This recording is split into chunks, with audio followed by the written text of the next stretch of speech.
आत्मा का हित करो तो शरीर का अहित होता है तो होने दो। जैसे आपका मित्र आपसे मिलने के लिए आया घोड़े पर बैठ करके, तो आप अपने मित्र की खबर लेना तो भूल गए और घोड़े को सहलाने लगे, लिपट गए घोड़े के गले से और घोड़े को चारा पानी खिला रहे, सब खिला रहे। मित्र कहता है मैं तो भूखा मर गया, अब मुझे तो कुछ पूछ।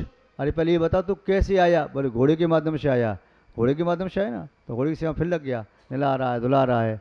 वो मित्र बेचारा भूखा बैठा है। अरे भाई मैं मर जाऊंगा, तो किससे आया था? घोड़े से। यही तुझे लेके आए ना मेरे पास, तो जो तुझे लेके आया इसकी सेवा कर रहा। ऐसे ही हम संसारी प्राणी हैं कि जो हमारा मित्र हमारी आत्मा उसका तो ध्यान रख नहीं रही, और जिस पर सवारी करके हमारी आत्मा आई वो शरीर की सेवा में लगी है। तो शरीर की सेवा उतनी ही करो जितना आवश्यक है। घोड़े को ज़्यादा खिलाओ पिलाओगे तो बदमाशी करेगा, आलसी करेगा। ये भी घोड़ा है, मोक्ष मार्ग का घोड़ा। ज़्यादा सेवा करने लगे तो बदमाशी करने लगेगा। इसे उतना चारा पानी दो जिससे ये चलता रहे। ऐसा भी नहीं कि देना ही नहीं है, और ऐसा भी नहीं किसी की सेवा लग जाओ आत्मा भूल जाओ। जैसे गाड़ी में पेट्रोल डालते ही हैं ऐसे शरीर में पेट्रोल डालो, भोजन दो जिससे सही चलता रहे। पर ऐसा नहीं कोई व्यक्ति गाड़ी में पेट्रोल ही डालता रहे, डालते रहे, पेट्रोल पूरा फैलता जा रहा है, गाड़ी को चमकाता रहे, गाड़ी को चला ही नहीं, घिस जाएंगे भी टायर। चला तो काय के लिए गाड़ी खरीदी तुमने? तो ऐसे ही शरीर का उपयोग करो, मोक्ष मार्ग के लिए करो। शरीर को खाना पीना दो तो शरीर को से आत्मा की सेवा कराओ। किसकी सेवा कराओ? महाराज जी आत्मा दिखती नहीं, कैसे सेवा कराएं? जिनकी शरीर में शुद्ध आत्मा है, रत्नत्रय है, उनकी सेवा करो। तो उस शरीर की सेवा करने से रत्नत्रय की सेवा हो गई, क्यों? रत्नत्रय उस आत्मा में उस शरीर में है। उनकी सेवा पूजा करोगे तो आत्मा की सेवा हो जाएगी। जो अपनी आत्मा की सेवा कर रही हैं उनकी सेवा करो तो तुम्हारी भी कहीं ना कहीं आत्मा की सेवा करने वालों में गिनती हो जाएगी। और जो आत्मा की सेवा नहीं करे, शरीर की सेवा कर रही हैं, तुम भी उनकी सेवा करने लग जाओगे तो तुम भी शरीर की सेवा की कहलाओगे। इस प्रकार संक्षेप में 19वें काव्य का अर्थ हो गया। और कुछ विशेष पूछना हो? चिंतामणि को आप जानते हैं, चिंतामणि रत्न, जिसके बारे में कहा जाता है कि सभी चिंतित पदार्थों को देने वाला होता है। जैसे कल्प वृक्ष होते हैं, उसके नीचे बैठ के कल्पना करो वही मिल जाता है। कामधेनु गाय मानी जाती है कि उसके सामने जो पहुँच करके जो कामना करो वो चीज़ मिल जाती है। ऐसी चिंतामणि रत्न होता है, जो भी चिंतन करो तो वह मिल जाता है। हाथ में चिंतामणि रत्न हो, तुमने सोचा कि मेरा महल बन जाए, महल सामने आ गया। तुमने सोचा यहाँ पहाड़ होता तो अच्छा लगता, पहाड़ हो गया। यहाँ नदी होती तो अच्छी नदी हो गई। जो चिंतन करो सो हो जाता। एक व्यक्ति कल्प वृक्ष के नीचे जाकर के, जब भोग भूमि का अवसान काल था, कर्म भूमि का प्रारंभ था, तो ऐसे ही घूमता चला गया। और वह हारा थका था, वह सोचता है बहुत गर्मी है, बहुत गर्मी, यदि ठंडी हो जाती तो बहुत अच्छा होता, मौसम ठीक हो जाता। मौसम ठीक हो गया। प्यास लगी है, यदि पानी मिल जाए तो ठीक है, तुरंत पानी आ गया, एक पानी गिलास सामने दिखाई दिया। भूख लगी है, कोई भोजन आ जाए अच्छा है, तो भोजन भी आ गया। अब सोचता है कि अब तो थकान भी आ रही, प्रमाद आ रहा है, सो जाऊं, तो नींद भी आने लगी उसे। किंतु सोने के पहले सोचता है कि जंगल है, यहाँ कोई ऐसा ना हो कोई शेर आकर के मुझे खा जाए। देखा सामने से दौड़ता हुआ आया शेर, उसे खा गया। तो ये चिंतामणि रत्न है। चिंतामणि रत्न से अच्छी वस्तु भी मांगी जा सकती है और प्रतिकूल भी मांगी जा सकती है। शंका मन में हुई तो हुआ कि शेर नहीं आ जाए, शेर आ गया। शंका नहीं होती तो वह कहता मैं निर्भीक रहूं दीर्घ काल तक, महलों में रहूं, ऐसे रहूं, वैसे तो सोच सकता है। तो ऐसे ही जब व्यक्ति के मन में देवशास्त्र रूपी चिंतामणि रत्न हैं, उन्हें प्राप्त करके यदि अच्छी वस्तु मांगते हैं, स्वर्ग का राज, मोक्ष का राज, आत्मा का वैभव, तो वह भी मिल जाता है। यदि ये मांगते हैं कहीं ऐसा ना हो कोई कर्म का उदय आ जाए कि मैं नरक में चला जाऊं, तो कर्म का उदय भी आता है, नरक में जा सकता है व्यक्ति। तो यहाँ कह रहे हैं कि ध्यानेन चेदवे लभ्य, ध्यान से दोनों प्रकार की प्राप्ति होती है। ध्यानेन, यदि ध्यान के द्वारा उभे दोनों ही प्रकार के पदार्थ लभ्य प्राप्त होते हैं, क्वादीनताम, कौन बुद्धिमान विवेकी है? जो विवेकी व्यक्ति है वो कहाँ आदर करे? उसी ध्यान से तो चिंतामणि रत्न की प्राप्ति हो रही है। उसी ध्यान से पिण्याक खंडकम, एक खली का टुकड़ा भी मिल रहा है। ध्यान के माध्यम से दोनों चीज़ प्राप्त हो सकती है। आप ग्रस्त हैं, कभी सुबह शाम टाइम निकाल करके जब जाप लगाते हैं, माला फिरते हैं, कभी आंख बंद करके सोचो, ये मनुष्य पर्याय प्राप्त की है, इससे मैं कोई पुण्य का कार्य कर लूँ, इस शरीर से पुण्य कमा लूँ, पाप तो बहुत कमाया, भोगों का सेवन किया, वचनों से दूसरों का तिरस्कार किया, अपमान किया, कटु शब्द बोले, वचनों से कोई अच्छा पुण्य का संचय कर लूँ। शरीर से भी किया, मन से भी विचार कई बार खराब आते हैं, पाप का संचय तो होता ही रहता है, पुण्य का संचय कर लो। तो ये सोचो कभी, तो फिर आपका मन पापों से हटेगा, वचन भी आपके निष्ठुर वचन आपके मुँह से न निकलेंगे, और शरीर की चेष्टाएं भी आपकी बदल जाएंगी, पुण्य की क्रिया होने लगेगी। तो यहाँ बताया इत पिन्याक खंडकम इत चिंतामणि दिव्य रत्न, दोनों चीज़ मिल रही हैं ध्यान के माध्यम से। एक कोई बालक किसी साधु के आश्रम में पहुंच गया, आश्रम में पहुंच गया तो वह साधु के से कहने लगा, महाराज मुझे शरण दे दो, आश्रय दे दो। क्या करेगा? आपके यहाँ सफाई करता रहूँगा। सफाई करता, चल भोजन करता रहा भोजनशाला में। उसके बाद देखा कि साधु के जो चेले हैं वे तो कोई काम नहीं करते, वे तो बस साधु की सेवा करते हैं और बस पढ़ते हैं और ध्यान वगैरह लगाते हैं। तो उन्होंने कहा, महाराज मुझसे अब इतना काम करवाती हो और आपके चेले कुछ काम नहीं करते। बोले तू भी चेला जैसा बन जा, तो तुझे काम नहीं करना पड़ेगा। बोले जब तक ध्यान नहीं लगाएगा तो आपको ही करना पड़ेगा। सेवा करते बोले मैं सेवा करूँगा, सेवा करने लगा। उसके उपरांत पुनः देखा, महाराज जी आप तो कुछ भी काम नहीं करते, आप तो खाया पिया सो गए, तो मैं भी आप जैसा बनना चाहता हूँ। बोले भैया तुम्हें फिर ध्यान करना पड़ेगा। ध्यान कैसे? तो ध्यान करना सिखा दिया, भैया तुम समस्त वस्तु का त्याग करके, मौन ले करके, मन को केंद्र करके किसी वस्तु ध्यान लगाओ। परमात्मा का परमात्मा ऐसा है, राग द्वेष से रहते है, और शुद्ध ईश्वरमणि जैसा है, करोड़ों सूर्य चंद्रमा से ज़्यादा उसकी कांति है, सिखाते थे मान लो। तो ऐसे ध्यान लगाओ। बोले महात्मा जी अभी ऐसा मन नहीं लग रहा। फिर चलो मीठे का ध्यान लगाओ। मीठा कैसा होता है? तो मीठा रसोई बनी हुई है, मीठा बन रहा है, नाना प्रकार के मिठान, बहुत मीठी मीठी लोग खा रहे हैं, बड़ा स्वाद ले रहे हैं, और मीठी में ऐसा डूबा हुए तो उसके बाद आह क्या वाह वाह वाह कहने लगा। अब वह ध्यान में परफेक्ट हुआ। इतने क्या हुआ, उसके मन में आया कि मैं देखूं अलग से प्रैक्टिकल करके कि मेरा ध्यान में मन केंद्रित होता है नहीं होता है। बोले गुरुजी ने तो मीठे का ध्यान लगवाया था, आज मैं ध्यान लगाता हूँ। उसने ध्यान लगाया, ध्यान लगाते लगाते उसके मुँह से निकली सीकार की आवाज़। वो गुरुजी क्या हुआ? बोले दाल में मिर्ची ज़्यादा हो गई। बोले क्या कर रहा था? बोले दाल में दाल बाटी बनाई थी मैंने और मिर्ची ज़्यादा हो गई तो शिकारी निकल गई, तो बड़ा मुश्किल हो गया। अभी ऐसे फिर ध्यान लगाया उसने, तो वह देखता है कि एक भैंस सामने वाली गुफा में घुसी, उसके सींग लंबे लंबे थे। तो वह घुसी कैसे? उसने पहले एक सींग को यूँ किया, फिर चेहरा अंदर किया, फिर दूसरे सींग को किया, अंदर चली गई, फिर उसके एक पैर दूसरा पैर, फिर आगे घुस गई। अब वह सोचता है भैंस, ध्यान में भैंस आ गई। अब भैंस ध्यान में आ गई तो उसे लगा कि मैं भैंस बन गया, और भैंस बन गया तो अब वो सोचता है कि इसके लंबे सींग, बीच सींग लंबी होती जा रही, लंबी होती जा रही है। और गुरुजी ने बाहर से आवाज़ लगाई किसी काम के लिए, बस जल्दी आओ। गुरुजी मैं कैसे आऊँ, मेरा सींग अड़ गया इसमें। तो ऐसा है कि ध्यान, भैंस का भी ध्यान किया जा सकता है, तो सौदेव का भी ध्यान किया जा सकता है, परमात्मा का ध्यान भी किया जा सकता है। तो यहाँ कह रही हैं ध्यान के माध्यम से दोनों चीज़ मिल सकती है।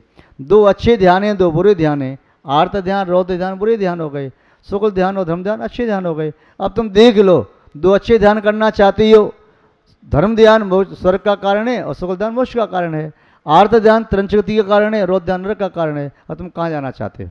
जहाँ भी जाना चाहते हो वहाँ देख लो। और ये जब मिक्स अवस्था होती है, धर्म ध्यान की, आर्त ध्यान की मिली जुली अवस्था, तो मनुष्य अवस्था प्राप्त हो जाती है।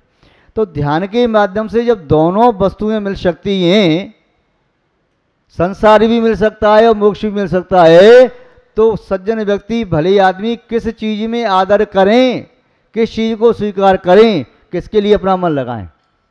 किस में लगाएंगे? भले आदमी तो दिव्य चिंतामणि के समान वह स्वर्ग की अवस्था, मोक्ष की अवस्था प्राप्त करना चाहेंगे, नरक जैसी अवस्था प्राप्त करने का कोशिश वह नहीं करेंगे। तो दोनों हाथ में आपकी विशेषता हैं।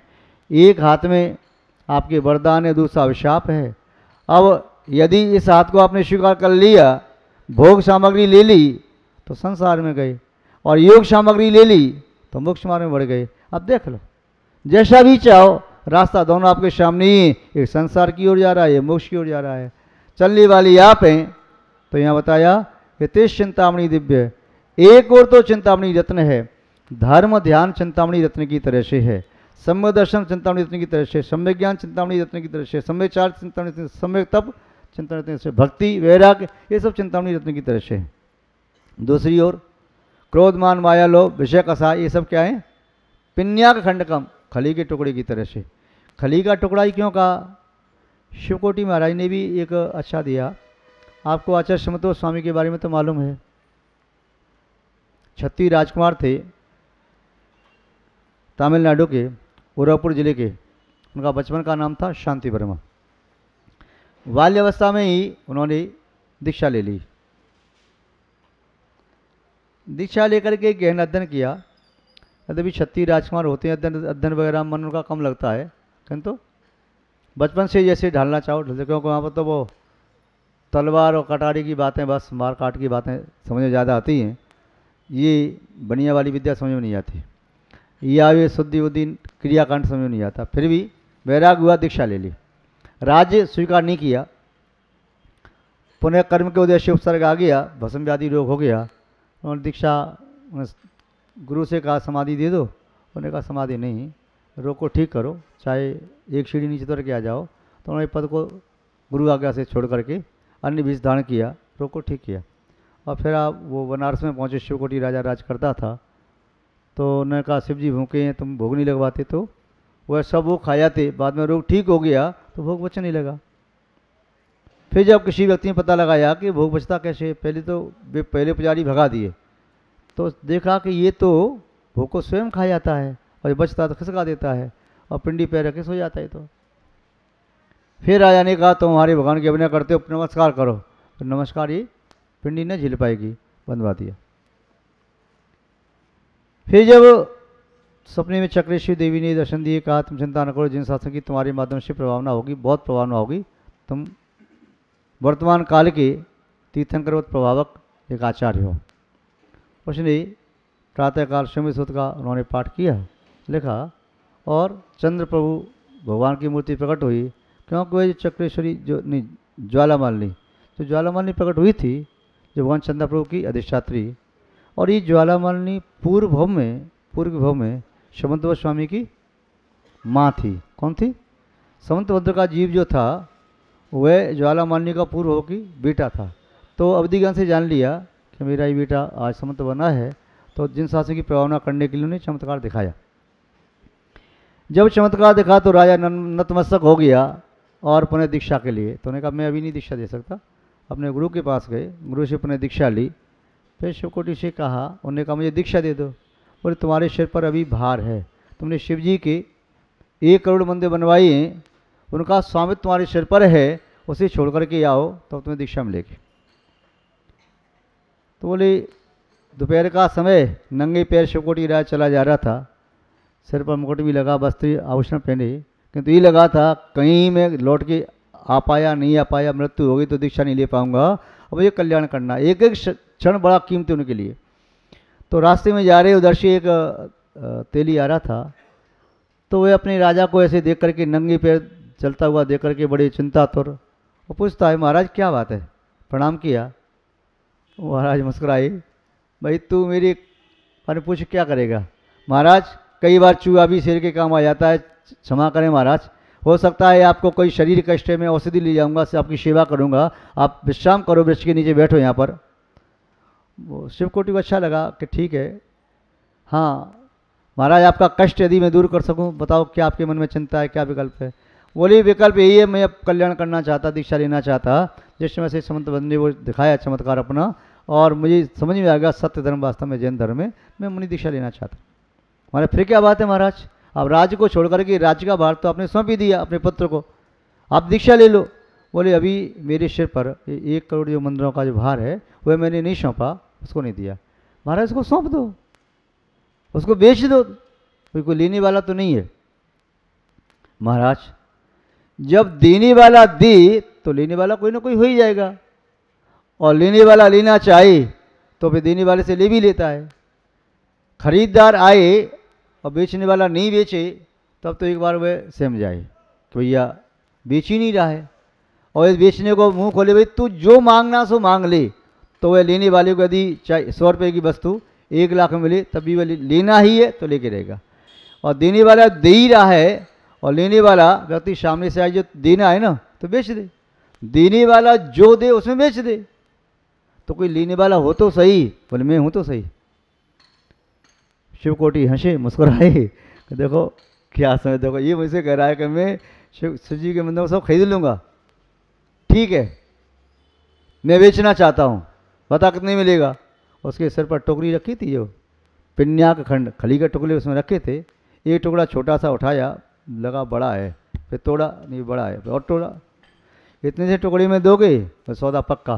कागज भ्रष्टाचार किए और लौट के चले गए, जाके दीक्षा ले ली। शिवकोटि आचार्य वने तुम्हारी भगवती आराधना ग्रंथ लिखा। महानुभाव, तो पिन्या खंड माने खली का टुकड़ा, छोटा सा टुकड़ा। अब आप चाहें अपने मनुष्य जन्म के इस समय को धर्म ध्यान में लगा करके दिव्य चिंतामणि यत्न को भी प्राप्त कर सकते हो, और आप चाहें वो छोटा सा खली का टुकड़ा भी प्राप्त कर सकते हो आर्तरोध ध्यान करके। अब ये आपके ऊपर डिपेंड करता है कि आप क्या प्राप्त करना चाहते हैं।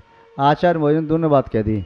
इधर आ जाओ लाइन में, क्या है यथेश चिंतामणि दिव्य अतः पिन्या खंडकम। और ये ऐसे कहें कि जो यहाँ पर भी आ गए ये भी दिव्य चिंतामणि यत्न है, जो नहीं आए पिन्या खंडकम, जो संसार के कार्यों में लगे हैं, पाप के संचय में लगे हैं, वो खली के टुकड़े की तरह से है।